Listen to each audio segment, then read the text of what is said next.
林如意心里的疑惑越来越重，她在犹豫要不要找周静宇问一下，万一他真知道自己的来历，将他当成妖怪烧死了怎么办？不过好像也不会。林如意走到周静宇住的屋子。楚夫人，你们公子在吗？我有事找他。楚夫人，我们公子刚喝了药，现在在休息，要不然你明天来。好。就在他转身要走的时候，楚夫人稍等，我们公子请您进去。林如意闻言慢慢的转过身去，然后大步走了进去。楚夫人见谅，我实在身体欠安，以这样的样子见你，绝无不尊重之意。周公子客气了，明明是我打扰才是。你要是不舒服就先休息，我的事情不着急，等明日再说也可以。不爱，你有什么事就说吧，我听着。刚才我四哥去找我，说周公子问他我是否与之前不一样了。我挺好奇周公子何出此言啊？那楚夫人能否回答我，你是不是与之前不一样了？林如意想了一下，最终还是点了一下头，算是默认了这件事儿。好，那我也不瞒夫人了。其实我之所以来这里，就是冲着你来的。难道他真知道我的身份？我师父慧灵大师，他在圆寂之前算出来，大周将会发生一场很大的浩荡，极有可能会灭国。唯一能化解这场浩荡的，就是你。他让我来找你，将你带去京城，让你阻止这一场浩荡。林如意听到周靖宇的话，整个人都愣住了。楚夫人，你不愿意吗？你师父怎么算出是我的？他要我做什么？我师父是整个南华大陆最厉害的人，他上知天文下知地理，能掐会算，他算出你非我们这里的人，对吧？楚夫人，你别怕，我不会伤害你的，我是来保护你，带你去京城的。我女儿被人绑走，是不是你安排人做的？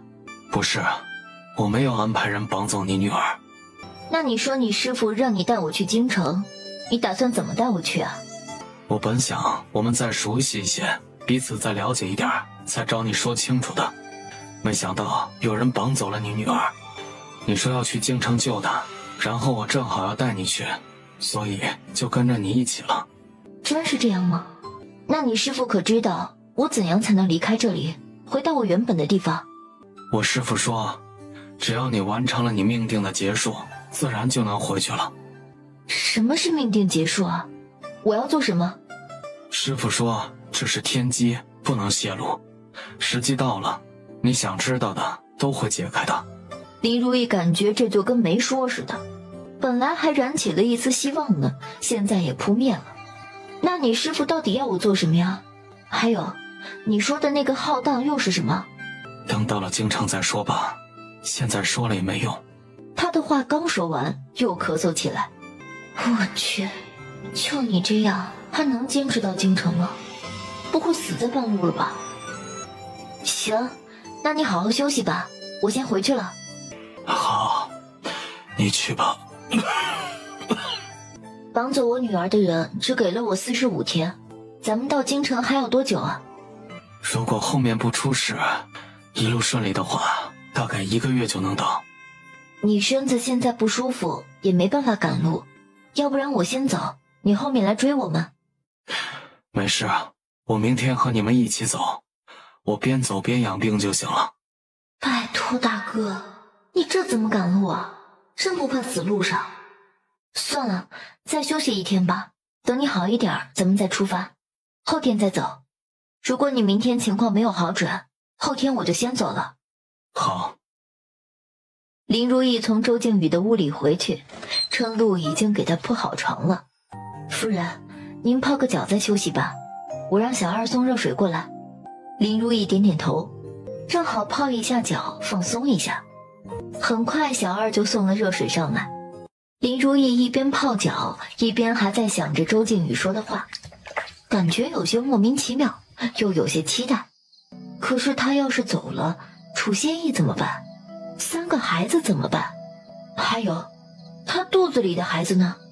林如意越想越担心，尤其是肚子里的孩子，会不会因为自己的消失也消失不见呢？不行，这是她的孩子，她必须要将他生下来再说。夫人，水有些凉了，给你再加点水吗？还是不泡了？他擦干脚之后就回到床上躺下了。第二天中午的时候，春露他们回来了。夫人，我打听到小姐的消息了。3天之前有人看见5个男人带着个小姑娘，那小姑娘的年纪和外形和小姐很相似，我估计就是小姐。那就好，咱们明天出发，路上抓紧一点，说不定能追上他们呢。只是太赶了，周小姐只怕是受不了。上次赶时间，她一直在抱怨呢。没关系，咱们自己赶路就好了。夫人，我刚才收到了秋莹的消息，她身上的伤恢复的差不多了，准备出发来追咱们，估计10天之内就可以追上。林如意点点头，秋莹会功夫，留在身边肯定是有用的。第二天吃过早饭之后，他们收拾好行李就继续赶路。三哥，我看你都没有好，那么着急赶路干什么呀？你再休息几天，身体重要，万一你出了什么事，爹和娘多难过呀。无碍。赶路的时间无聊且漫长，接下来几天里，白天赶路，晚上找地方住下。10天之后，秋莹果然追上了他们。夫人，您爹娘知道您去京城有些生气，让我告诉您，等你回去再和你算账。林如意有些哭笑不得，知道他爹娘肯定会生气，毕竟他们这么在乎他，肯定会担心的。我家里的生意呢？目前您二哥和大嫂都去帮忙了，还有您大嫂娘家的一个弟弟。不是让你带他们去富阳县的宅子吗？你带他们去了吗？你三哥说他过去，我带他去的。我三嫂不是怀孕了吗？三哥去了那边，三嫂怎么办啊？这好像是您三嫂说的，他想跟你三哥去县里，他现在不怎么吐了，想去那边卖油渣和蛋糕，想多赚点钱，所以他让你三哥去的。林如意听完倒也没有多意外，杨柳能一个人逃难到白沙镇，说明她真的很坚强，所以对金钱比较渴望。女人能克服困难，追求自己想要的，其实是一件好事儿。那她到时候生孩子怎么办啊？这个我不是很清楚，不过好像你娘说，待她8个月的时候就把她接回去。你先休息一下吧。晚上周靖宇的病看上去好的差不多了，走到他的身边，轻声对他说道：楚夫人，可否介意不说话？林如意听周靖宇的语气，想必是有事儿要和自己商量，轻轻地点了一下头，跟着他一起走去了别处。周公子，你说吧。明天就到苏州了，我们要走一段水路，预计要在船上待5、6日。船我已经提前让人安排好，后天一早就出发。船上还有我一个朋友，到时候与我们同行，他或许知道你想知道的事情，你到时候可以与他聊一下。周公子应该早就知道我的身份了吧？其实我一开始并不知道你的身份，后来你说你夫家姓楚，又要去京城，我才猜到的。只是我没有想到楚将军失踪这么多年，竟然是躲在那边，而且你们会成婚。可能就是缘分吧。那我想问问，他这次回京究竟是为何事啊？大周在和大梁打仗，以前楚将军在，大梁从来没有赢过。最近我们节节败退，皇上听闻楚将军还活着，就将他召回去了。如果皇上还需要楚协议，那他暂时就没有生命危险，但是他肯定会被派去打仗，战死沙场的多了去了，他肚子里的孩子不能没有爹呀。好了，起风了，去马车上休息吧。林如意点点头，转身回去。一直在赶路，中午他们就到了苏州城。如意收到了楚谢意发来的飞鸽传书，楚谢意已经知道楚安安被人绑架了，让他别着急，他会暗中派人找的，还让他路上小心一些。楚歇义现在没办法走开，等他到京城的时候会亲自去接他。林如意接到楚歇义的来信，心里踏实多了，感觉自己受这么多累都是值得的，那种来自心底的归属感让他舒服了很多。程璐给他准备了热水，他泡到浴桶里，整个人舒服多了。因为现在月份还小，加上他本来就瘦，所以肚子根本看不出来，小腹甚至都还是平坦的。第二天早上起来，吃了早饭之后，周靖宇就说出发。周一荣嘟着嘴，明显不太想走，还想要在苏州多待几天。回京城，你想逛多久都可以，我已经安排好了。今天的船必须要走。那你告诉他们，晚2天走就行了。我不管，我今天不会走的，我还要再玩2天。蓉儿听话，我们赶时间，不能耽误。我又不赶时间，我今天不走，要走你们走。蓉儿，别闹，这次出来很久了，爹娘也很想你，听话，跟我们走。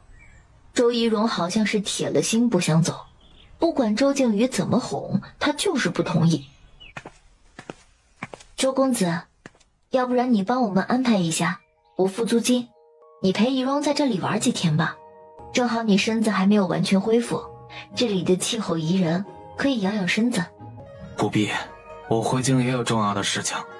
蓉儿，你若是真不想走，那你就直接留在这里，我找人保护你，等你玩够了再回京。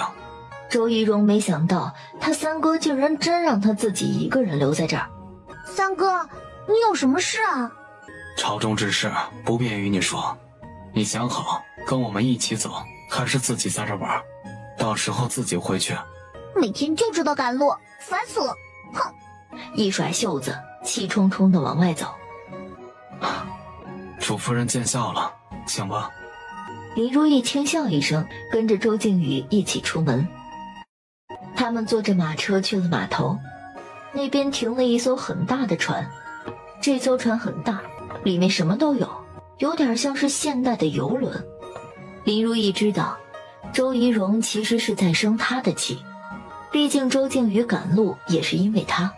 林如意拿着东西走到周仪荣住的屋子，抬起手敲了敲门。你家小姐在休息吗？楚夫人，要不然你晚点来吧，我家小姐现在不想见客。林如意轻轻点了一下头，然后将带的东西递给了红云。其实我来也没什么事儿，就是想送个小东西给她，我估计她会喜欢的。那麻烦你帮我转交了。红云轻轻点了点头，就将东西拿了进去。郡主，这是楚夫人送给您的东西，你要看看吗？拿来我看看。周仪荣一把就拿了过去。郡主，这莫不是一面镜子？周仪荣瞬间就喜欢的不得了，拿出来又照了几下，开心的去找林如意。如意，你哪里来的这么精妙的宝贝？我从来没见过。哎，你这个东西很贵重吧？喜欢吗？喜欢呀，当然喜欢。喜欢就好，那是我之前无意间得到的，我也没给你送过什么礼物，这个就送给你，你平时也用得上。两个人正说着话，周靖宇过来了，身边还跟着一个人。三哥，你来啦！嘿嘿，刚刚如意送了我一个礼物，你肯定都没见过。没见过吧？这可比家里的铜镜清楚了，这可是宝贝。周靖宇确实没见过，伸手拿过了周仪荣手中的镜子，他还递给旁边的人看了一下。三哥，那是如意送给我的，你没有经过我的同意，怎么可以随便给别人看？没事，少白是我的朋友，给他看看没事的。他应该就是周靖宇之前和自己说过的朋友吧？他知道自己的事情，那他会知道怎么回去吗？可是他现在不能走，也不想走，他只想留在这里。很快，顾少白看完了镜子，将镜子递给周仪荣。主夫人，这位是我之前与你提过的朋友顾少白。少白，她就是楚夫人。林如意回过神来，对他轻轻点点头。蓉儿，我们与楚夫人有要事要商量，你先回自己房间去休息一下。楚夫人，刚才你给郡主的镜子是哪里来的？这是我自己的。我师父是慧灵大师，师父曾与我占过卦。你是去年年中来的这里吧？林如意想了一下，她确实是去年5月穿过来的，说年中也算对。那镜子是跟你一起来的吗？林如意马上点点头，那确实是算跟他一起来的，他不会告诉他们仓库的事情。顾师兄，怎么回事？那镜子有问题吗？我有师傅算过，它应该是灵魂来的，不应该携带别的物品才是。那镜子怎么会出现呢？这难道就是传说中的世外高人？真能算卦呀？这是能通灵不成？周靖宇看了一眼林如意，好像在询问他镜子的来历。林如意却一口咬定镜子就是跟他一起来的，他也不知道怎么回事。那你还带来了什么？我也不记得了，就有一个包，包里有什么我不记得，我怕被人发现，已经把包藏起来了。顾少白的眉头就没松开过，也不知道在想什么，好像是对他说的话一直不太相信。那你那个包在哪里啊？我放家里了，没有带来。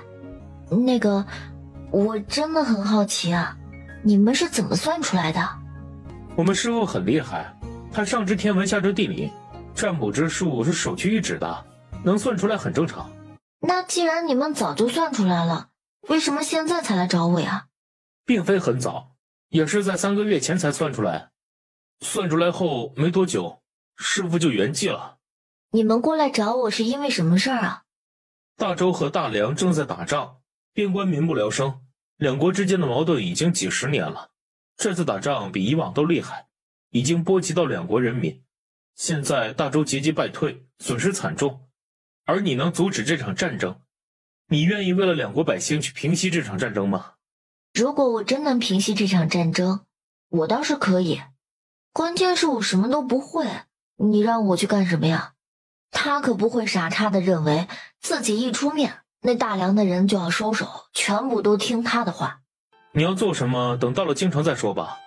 那你可以和我们说说你那个地方的事情吗？你想知道什么呀？你们的皇上是谁啊？我们那地方没有皇上。那你们没有皇上，你们都听谁的？林如意看两个人一脸好奇，开始给他们讲中华上下5000年，从奴隶时代到封建社会，再到现在的民主共和国，这一讲就是2个多小时，把顾少白和周靖宇听了那是一愣一愣的。顾公子，你们既然知道我不是这儿的人，那你们知道我怎么样才能回到以前的世界吗？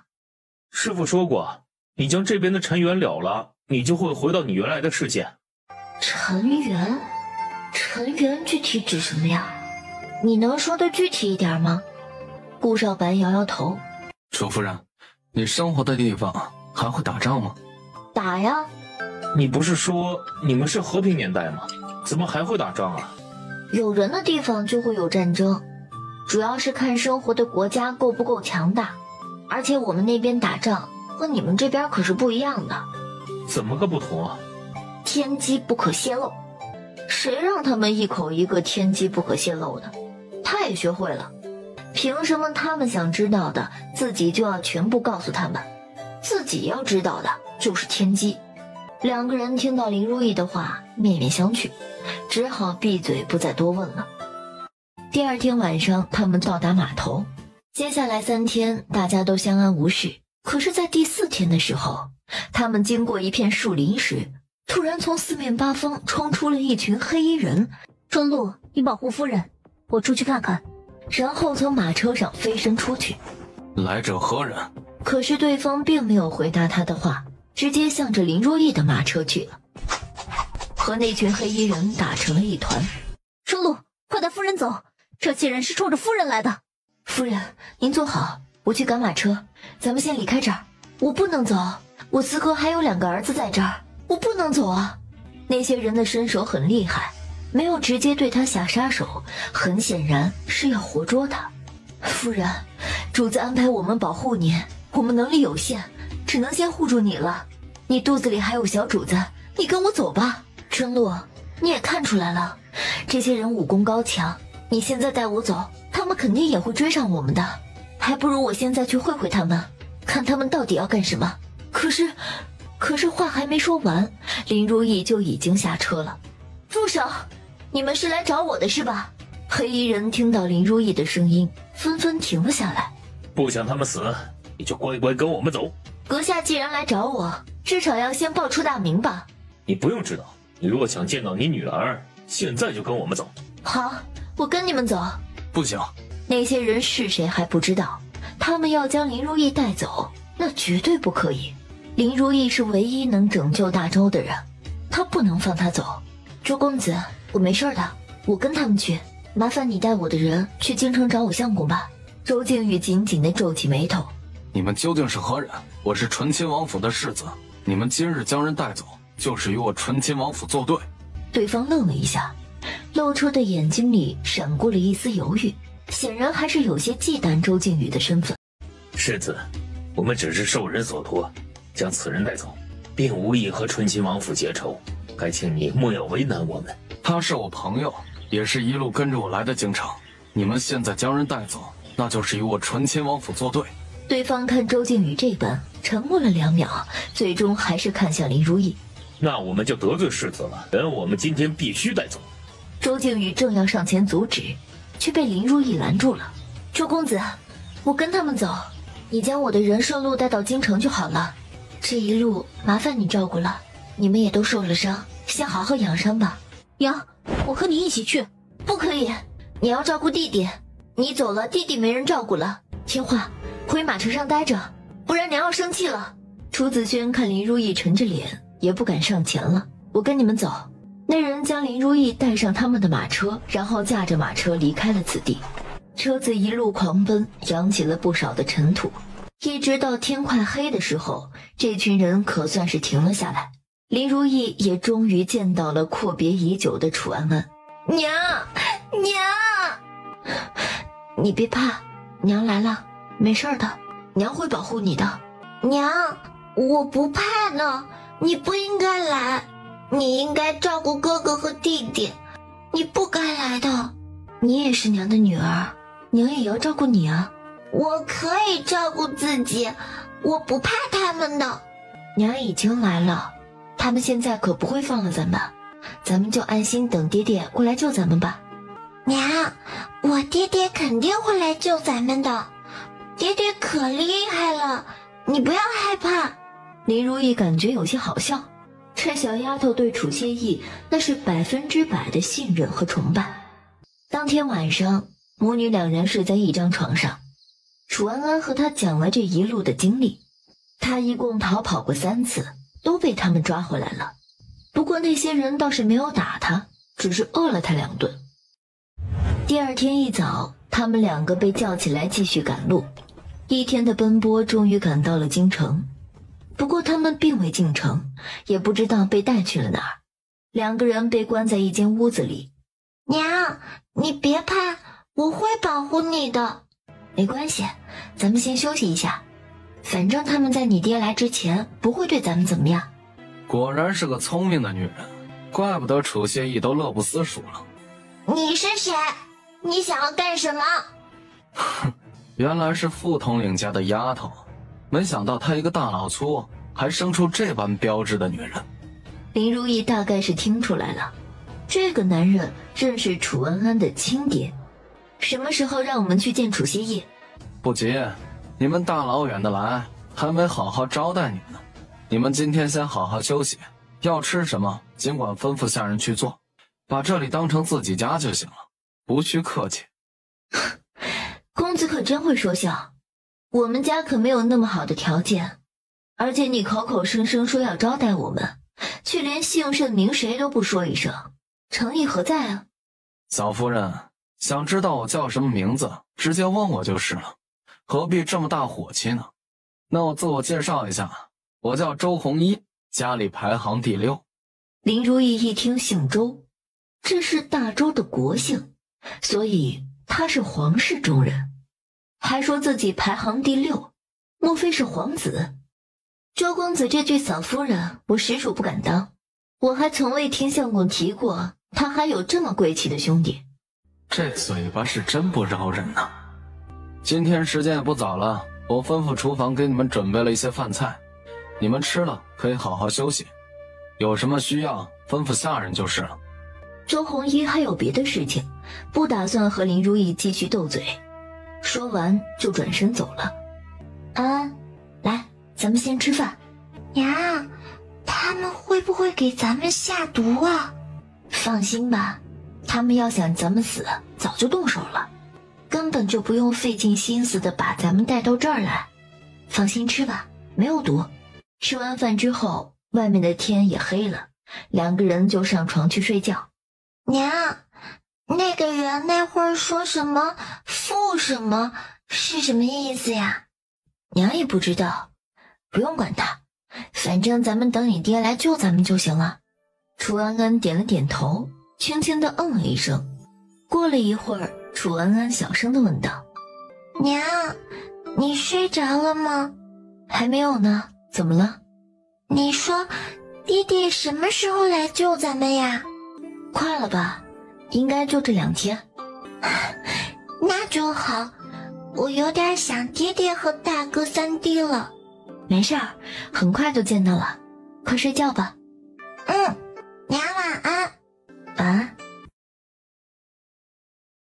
第二天不用赶路，所以没有人吵他们，他们睡到了自然醒。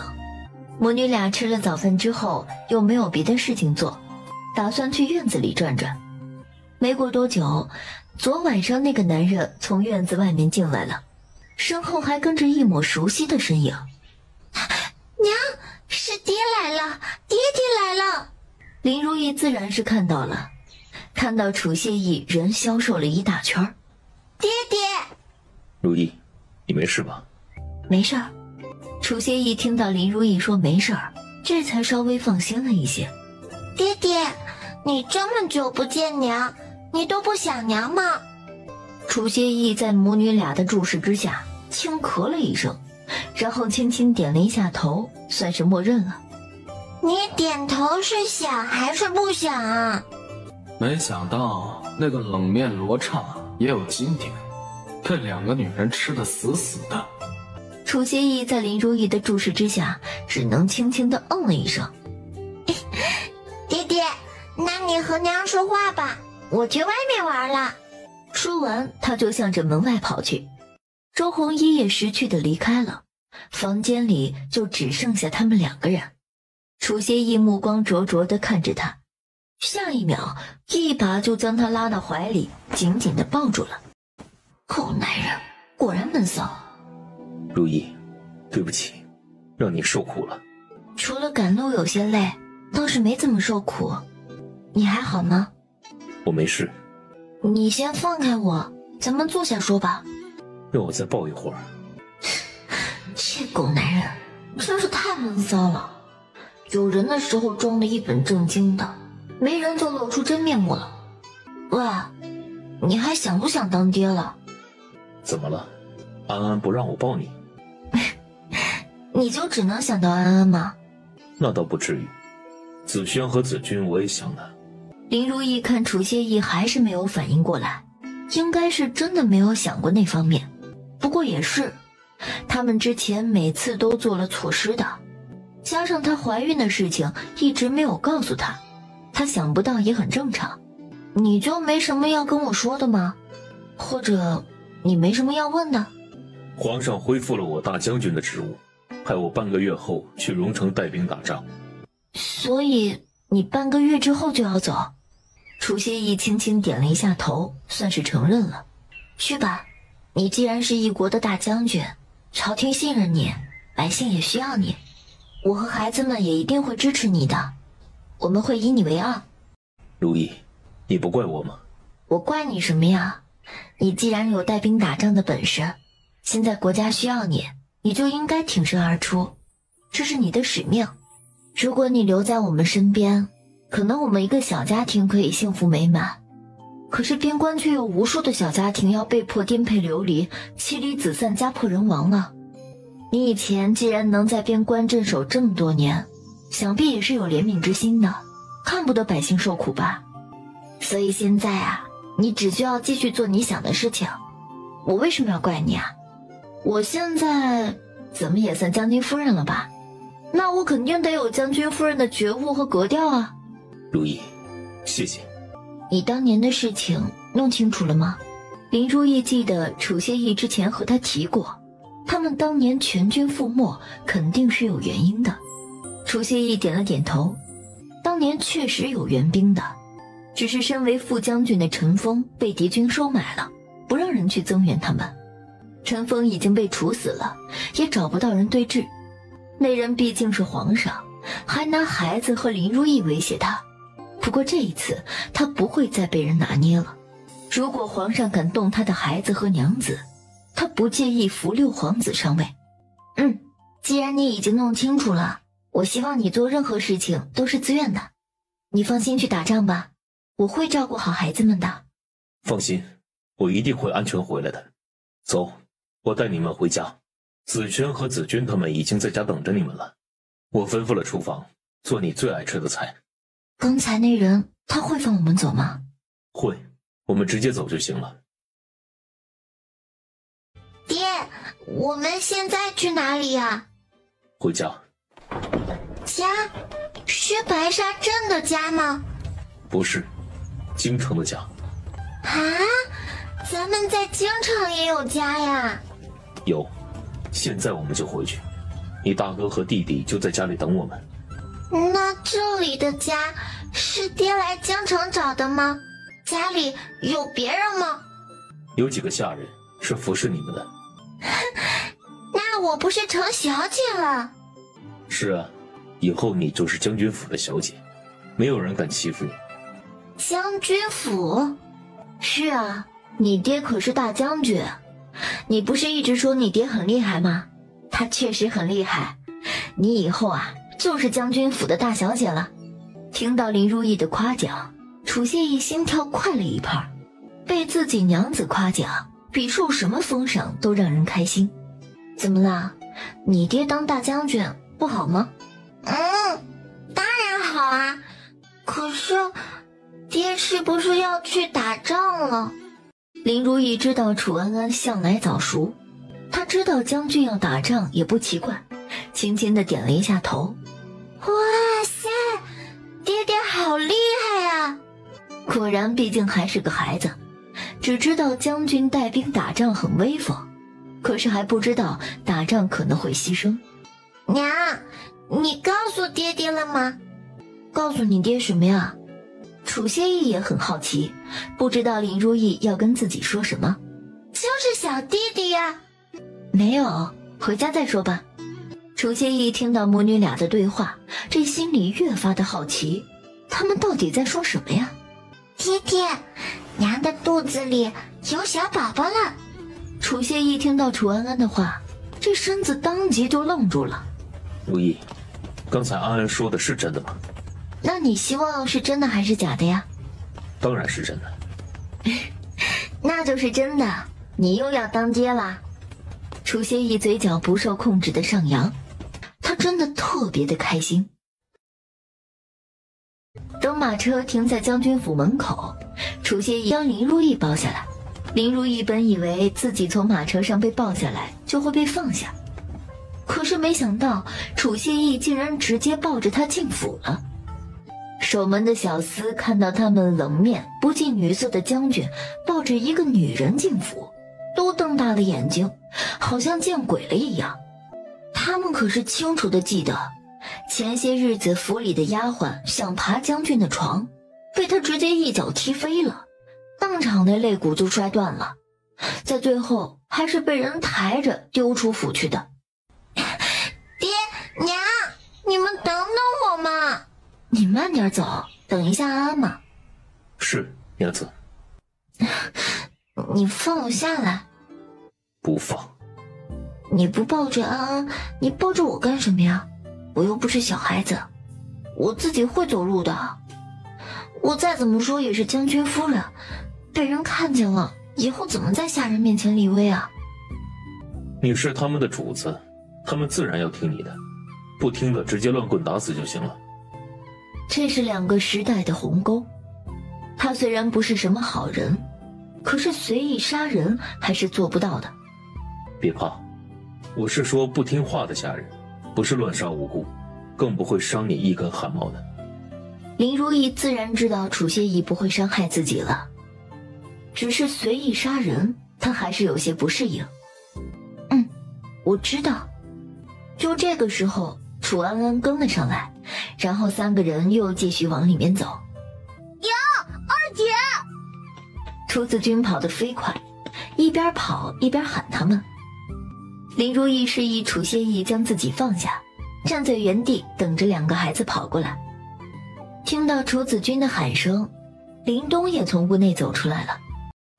楚谢意任由3个孩子在外面玩，他带着林如意进屋。小妹，你没事吧？四哥，我没事儿，你还好吗？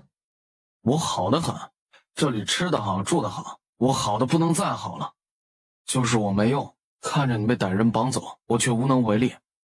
是我没用，小妹，对不起。你说什么呢，四哥？那些人都是武林高手，武功也都很高。你看，周公子都不是他们的对手。你不要自责了，他们是有备而来的，你救不了我很正常。你看，我现在不是安全回来了吗？你别多想。那抓你的人没有打你吧？林如意摇了摇头，在林东面前转了个圈儿。你看吧，我没有受伤的，放心。林东点点头，这下彻底放心下来。秋莹怎么样了？她伤得有点重，在屋里养伤呢。春露姑娘在照顾她。那我去看看她吧。不急，先跟我回我们的院子休息一下，吃了午饭再去。楚歇一看时间不早了，再等一会儿就应该吃饭了。他还有话想要跟她说呢。拉着林如意的手，他们就往住的院子走去。林如意跟着楚歇意穿过长长的走廊，又走过了2个门庭，经过了一个大池塘。原本就有，还是你弄的？我找人做的。不错，我很喜欢。楚歇意带着林如意到了他们休息的房间，门一关，立马就紧紧地抱住她。林如意身子一怔，心底有了一些旖旎的想法。可是这是大白天的，更何况她怀孕了，好像这前3个月都不能吧？3个月不见，你有这么着急吗？我倒是不急，娘子若是急的话，为夫也可以配合娘子。那你大白天把我带到卧室干嘛？还把门关上了？只是想与你单独待一会儿，和你说说话，再和咱们的孩子说几句话。林如意看楚歇意一脸震惊，想必真是他想多了，脸颊开始发烫，真是挺尴尬的。孩子现在就鸡蛋那么大，你说的话他能听得懂吗？你怎么知道孩子现在是鸡蛋大小？林如意也没怀过孕呢，自然是随口一说。她现在的嫂子怀孕，她陪着产检过一次，当时嫂子就13个月左右，医生说就这么大。我们那边会学啊，孩子是由受精卵长大的，一点一点长大，3个月的时候也就这么大。不管他多大，他在你肚子里就一定能听到。楚歇意的眼睛一直看着林如意的小腹，看得林如意都有些不自然了。什么时候发现的？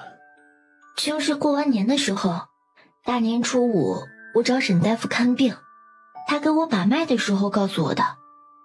那你信里怎么没有写？当时我们不是被监视吗？谁知道信会不会被半路拦下来？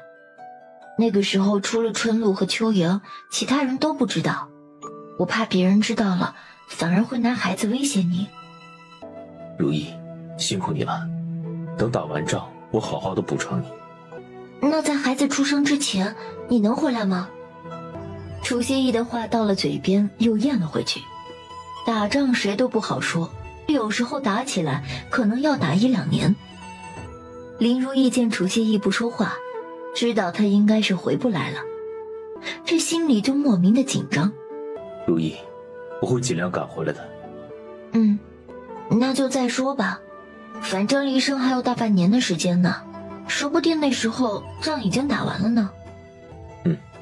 我会尽快打完仗回来的。好，你安全回来就好。好，你坐一下，我去拿个东西给你。很快就看到他从柜子里拿出了一个小木匣子。这次皇上赏赐了一些东西，除了这套宅子，还有几个铺子，一些田地，这都是地契。库房里还有一些字画、金银珠宝等，这些都交给你，你想做什么就做什么。对了，之前我和薛志廷偶遇了一次，他给我拿了3000两银子，是3个月的分红，银票也在这个木匣子里。你到时候拿着钱去街上逛逛，想要什么就买什么。那先放着吧，等我出去逛的时候再说。你女儿饿了。楚谢意一开始以为林如意说的是楚安安，但是突然反应过来，林如意说的肯定是她肚子里的孩子。那我叫人送点吃的来，你先坐一下。林如意现在胃口变好了，饿得也比较快，现在也不像之前饿了能忍一下，现在不吃东西那感觉特别难受。很快就有丫鬟送了1盅鸡汤过来，是刚煲好的。楚谢意没有让丫鬟进屋，自己去门口端了进来。你先喝点鸡汤，午饭也马上好了。等你喝完了鸡汤，我们出去吃饭。林如意点点头，拿着勺子舀了一勺，放在嘴边轻轻的吹凉，然后喝了下去。如意，你刚刚说是女儿，你怎么知道的？难道你们那边也教了这个吗？这个倒是没有教过，反正生男生女各占一半。不过我们那里有一种仪器，是放在肚子上检查就能看到里面的孩子，可以看出男女的。什么仪器？竟然能看到肚子里的东西？对身体有伤害吗？对身体基本没有伤害，就是一种超声仪器。就这么跟你说的话，我也说不清楚，你也理解不了。那你刚才说女儿，你有那个仪器吗？没有，我自己猜的。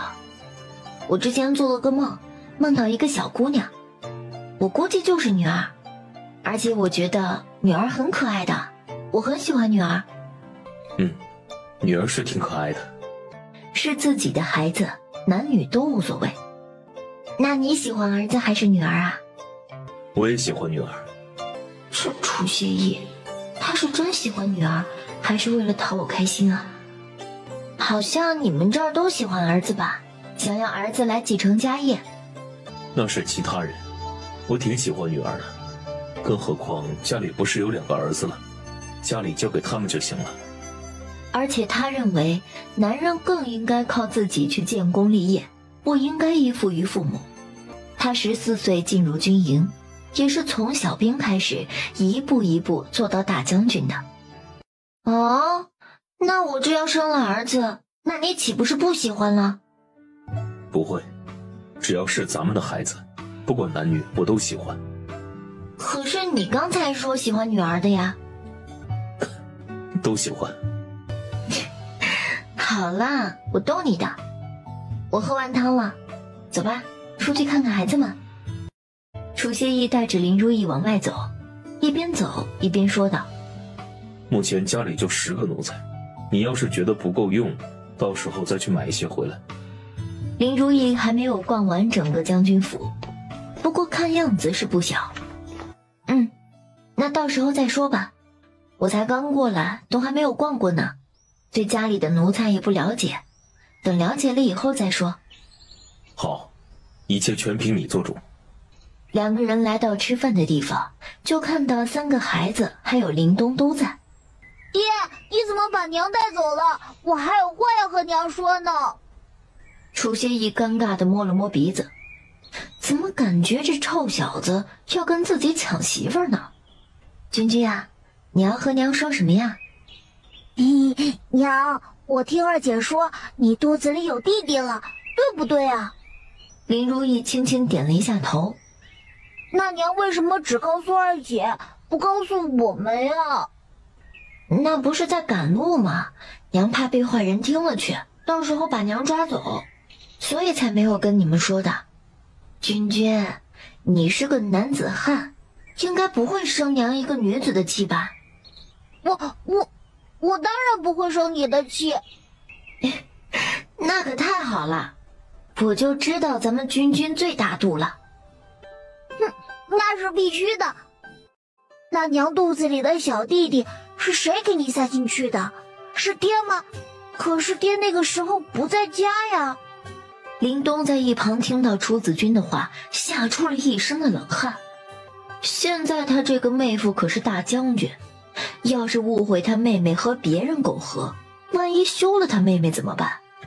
当然是你爹的，你娘对你爹忠贞不二，平日里除了我们家几兄弟，连男人都没有见过，孩子当然是你爹的。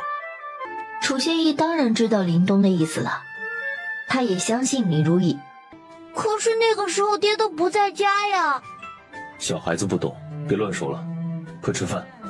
那是你爹走之前就在娘肚子里了，然后他再慢慢的长大，现在已经3个月了，再等7个月，娘肚子里的小宝宝就要出生了，你就要当哥哥了。哇，太好了，我就要当哥哥了，我再也不是最小的了。看到楚子君开心的样子，大家也都笑了，围坐在一起吃饭。刚吃了饭，就听到府里的小厮过来汇报：将军，纯亲王府世子前来拜访，请世子进来。小厮马上跑出去请周靖宇了。楚谢意也带着林如意去了前厅，一会儿就在那边接待周靖宇。等他们走到前厅坐了一会儿，小厮就带着周靖宇过来了。见过世子。楚将军、楚夫人，无需多礼。几个人走到椅子的跟前坐下。周公子，不是，世子，那天我走得急，也没有看你的伤势，你的伤没事了吧？无碍，你没事吧？我也没事，他们只是将我带走了，并没有为难我。当天晚上我就见到我女儿了，然后我们再一路来了京城。周靖宇点点头，看到林如意安然无恙，他也就放心了。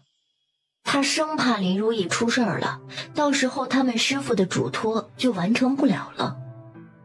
楚谢意听到他们2个人互相关心，心底有些吃味儿。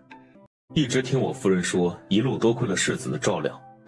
本来我想明日登门道谢，不料世子先来了，不知道世子今日来有什么事吗？楚将军客气了，我与楚夫人也是朋友，正好我们也要回京，所以就一路同行了。今天来也没有别的事情，就是来看看楚夫人和楚小姐回来没有。毕竟我们也是朋友，她还帮过我妹妹，过来看看才能安心。楚某代夫人谢过世子的关心。几个人又客套了几句，周靖宇问了一下边关的事情，然后找了个借口就走了。楚谢意亲自送周靖宇出门，2个人并肩而行。楚将军打算何时动身去边关？半个月后。世子可是有事？那倒没什么事，就是楚夫人刚来京城，你半月后就要离开，怕她会不适应。世子僭越了，楚某的夫人不劳世子这般关切。楚将军误会了，我与令夫人是朋友，并无任何越界的关系。世子多虑了，我自然是相信我夫人。我夫人自小在乡下长大，不太懂规矩，但是世子应该学过，还请世子慎言，莫要落人口舌，对你和我夫人都不好。周靖宇尴尬的点点头，也不知道林如意和楚谢意说过他们找他的目的没有，所以他也不好多说什么。谢将军提醒，我以后必定谨言慎行。那我就先回去了，告辞。周靖宇说完就转身走了。